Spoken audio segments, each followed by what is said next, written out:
फवाद चौधरी साहब ने हमें ज्वाइन किया है। Thank you very much Fawad Chaudhry साहब आपके वक्त के लिए।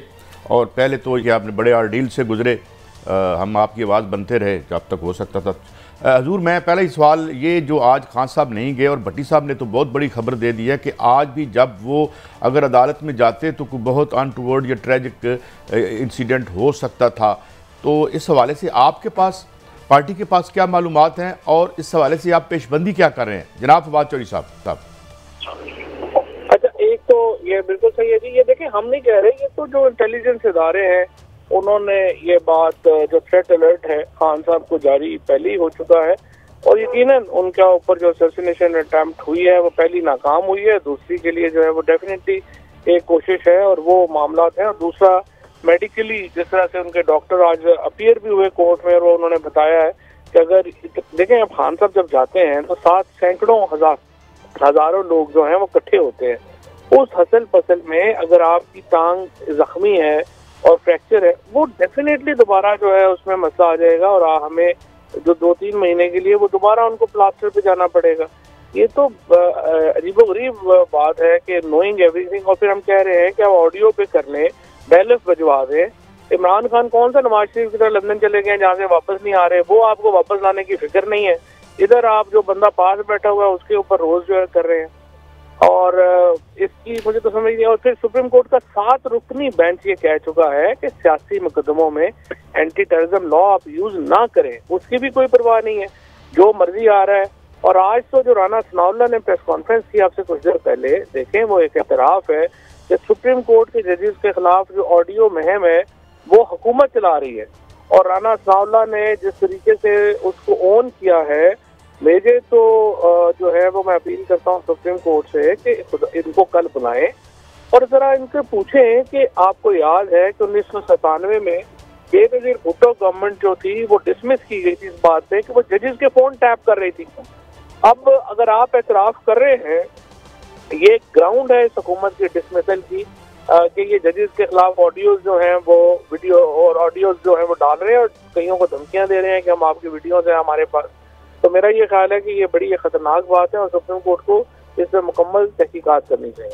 अच्छा फवाद चौधरी साहब, गुजारिश है, एक तो आप मेडिकल ग्राउंड पे गए, तो काब के वकील ने क्या ये गलत नहीं किया कि जी हम पेश करते हैं? दूसरा, मुझे याद है हमजा शहबाज साहब पर एक रेट हो रहा था 2019 पे और वो घर ही थे, खुदा न खास्ता जख्मी भी नहीं थे, उनकी बेल अदालत ने ले ली थी और इमरान खान पर कातलाना हमला हो चुका है, 4 गोलियां लग चुकी हैं और दोबारा खदशा हमला हो सकता है, तो आपको जमानत नहीं मिलती? क्या ये कोई वक्तन फैसले चेंज होते रहते हैं? जज साहब जो है वो कहते हैं मैं कंटेम्प्ट जारी कर दूंगा क्योंकि इमरान खान के वकालतनामे पे दस्तखत मुख्तलिफ है।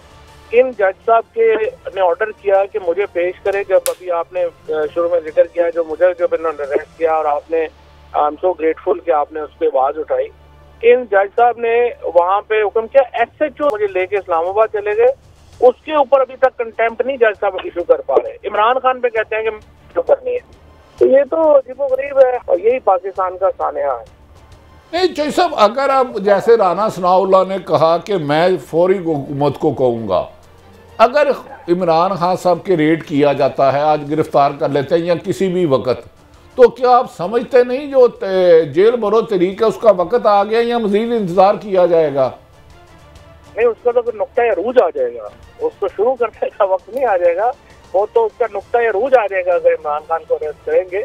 और कोई नहीं, इमरान खान जमान पास में है, अगर करना है तो कर लें, कोई मसला नहीं। लेकिन मसला ये है, पाकिस्तान के मसले इमरान खान को गिरफ्तार करने से हल नहीं होने। पाकिस्तान में इन्होंने कमर तोड़ दी है मिडिल क्लास की। 15-20 हज़ार रुपए से लेके 1.5-2 लाख रुपया कमाने वाला शख्स जो है और जो खानदान है, उनको तो समझ नहीं आ रहा कि वो जिए या मरे। जो यहाँ पे इन्होंने सारा ये ड्रामा किया है कि जो महंगाई, कल से इसहाक डार दुबई चला गया, वो बिलावल भी जो है वो बाहर चला गया और ये तुर्की जा रहे हैं। अब आप मुझे बताएं, यहाँ पे महंगाई का इतना बड़ा कारपेट बॉम्बिंग करके ये खुद सारे बाहर तशरीफ ले जा रहे हैं, तो कोई इनको पूछने वाला नहीं है। और अनफॉर्चुनेटली ये लोग हम पे मुसल्लत हैं। 2-3 वोटों की अक्सरियत से जो एक जाली हुकूमत कायम है, वो लग रहा है कि पता नहीं 2 तक अक्सरियत से बैठी हुई है। और बस क्या करें, आपको भी पता है क्यों बैठे। अच्छा सब एक रहनुमाई करें, आप क्योंकि माशाल्लाह सुप्रीम कोर्ट के वकील भी हैं, एक मुल्क के वजीर आजम थे, गालबन मुजरम भी थे और सजा याफ्ता थे, हस्पताल में थे, उनका गालबन नाम शायद नवाज शरीफ होगा। उनके भाई अदालत में जाते हैं और 50 रुपए के एफिडेविट पर उन्हें इजाज़त दे देते ये मुल्क से चले जाएं और 4 या 8 हफ्ते के लिए वो वापस नहीं आते। कभी अदालतों ने ये नहीं कहा कि उनको लाया जाए, या जो ग्रंटर था एफिडेविट देने वाला, क्या उनसे कानूनन नहीं पूछा जा सकता भाई एक बंदा 3.5 साल से गया हुआ है, सजा याफ्ता मुजरम है, वो कहाँ है, कौन सा अदारा उसको पूछेगा? ये कोई होता ना जी अल्लाह देता वल्द मोहम्मद रमजान और आम आदमी होता तो आप देखते कि वो बेचारा अब तक जेल में होता, लेकिन शरीफ को तो इस तरह से प्रोटोकॉल दे के वापस लाया गया और वज़ीर आज़म बनाया गया। और जो सारी कहानी आप तो बाजवा साहब ने खुद ही बता दी हैं, सबके सामने आई गई हैं, कैसे रजीम चेंज हुई, क्या जो हुआ वो भी सारा सबके सामने है। तो पाकिस्तान का बहरान जो है वो तो बहुत बड़ा है और अनफॉर्चुनेटली उसको अभी तक जो है वो सॉल्व करने की तरफ हम नहीं बढ़ रहे। और मुआशी बहरान के नतीजे में अब तो जो इंटरनेशनल मीडिया है वो खुलेआम पाकिस्तान के एटमी प्रोग्राम का तस्करा कर रहा है और मामला तो सिचुएशन बहुत ख़राब है। और अनफॉर्चुनेटली इसमें ये ना हुकूमत तो संजीदा ही नहीं है। और लेट्स सी अब सुप्रीम कोर्ट ने जो कल सो मोटो नोटिस दिया है वो एक डिटरमिनिंग इफेक्ट होगा, उसका एक वो डिटरमिन कर देगा कि पाकिस्तान एक बनाना रिपब्लिक ऑफिशियल बनना है या पाकिस्तान में कोई आइन और कानून की बालादस्ती का कोई चांस है। जिसको मोटो सुप्रीम कोर्ट ने कहा है इलेक्शन के ऊपर, वो एक बड़ी अहम डेवलपमेंट है और मैं और आप उसको देखेंगे। अच्छा चौधरी साहब, ये जो आपने बड़ा बर्निंग इशू उसको टच करें, आज कल गालिबन खान साहब ने इसका जिक्र किया।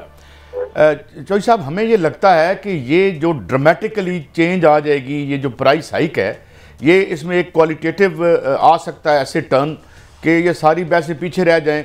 और मैं अभी बात कर रहा था लोगों से, अपने वर्करों से इधर बात कर रहा था, जो लोगों के जो फ्यूम्स निकल रहे हैं, तो आप क्या तैयार हैं बतौर पार्टी, क्योंकि एक अवामी रिएक्शन हम स्मेल कर रहे हैं वो उस प्राइस का जिस तरह से हो रही है, आपके इस पर राय क्या है और आपकी तैयारी क्या है? देखिए जी, मैं तो समझता हूँ कि जो अवामी रिएक्शन है ना वो हो जाना चाहिए। अब तक कौमें इस तरह नहीं बनती। हमारे यहाँ इस वक्त 36% इन्फ्लेशन है अमूमी, और जो फूड इन्फ्लेशन है वो 46% है। हिंदुस्तान में इस वक्त 14.92% पे इन्फ्लेशन है और वहाँ की गवर्नमेंट को वक्त पड़ा हुआ। श्रीलंका में जो कुछ हुआ वो पाकिस्तान के अंदर जो अवाम है, पीटीआई की लीडरशिप ने तो कुर्बानियों की इंतहा कर दी है। इमरान खान ने गोलियां खाई हैं, मरते मरते बचे हैं, उनके साथ और लीडरशिप जो है उसको गोलियां लगी हैं, सब लोग जेलों में गए हैं।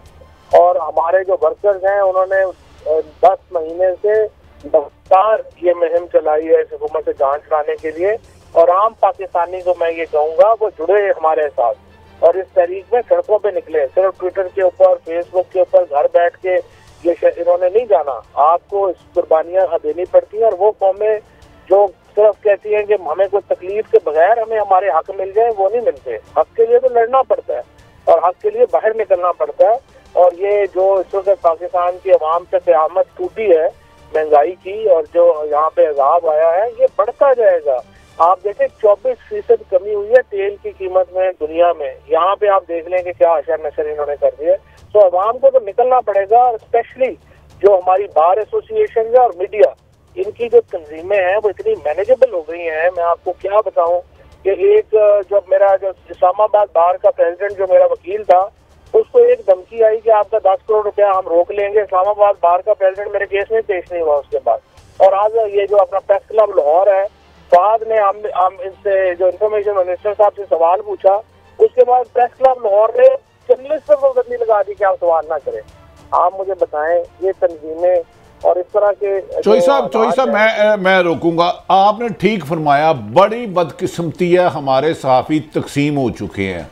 अगर सहाफ़ी एक होते और इसमें पैसा भी मुबैना तौर पर इस्तेमाल किया जा रहा है, पीयूजे कई बन गई या मुशर्रफ दौर में एक थी, लेकिन समझ में नहीं आता कि हुक्मरान इमरान खान को ख़त्म करवा देते हैं या जेल में करवा देते हैं, क्या पेट्रोल सस्ता हो जाएगा? क्या जो असल माशी तबाही है उससे निजात मिल जाएगी? अगर हुक्मरान मज़ीद इलेक्शन ना कराने में, तो अदलिया के अलावा तो और कोई रास्ता नहीं है। आपकी ठीक है, साफ़ी अपना रोल अदा नहीं कर रहे, कुछ तो लगड़ बगड़ जमहूरी बच्चे तो बेचारे उन्हें बुग़्ज़ इमरान में इंतहा क्रॉस कर चुके हैं, और हमारा भी एहतसाब होना चाहिए। You are right.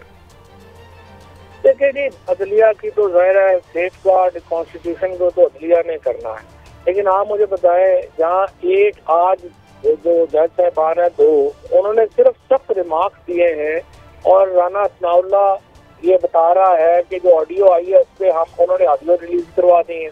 अब आप मुझे बताएं, जहाँ इतने बड़े माफिया के साथ आपका मुकाबला हो, तो जज साहबान जिन हालात में काम कर रहे हैं, स्पेशली यंग मैजिस्ट्रेट्स काम कर रहे हैं, मैं तो इनको सलूट पेश करता हूँ।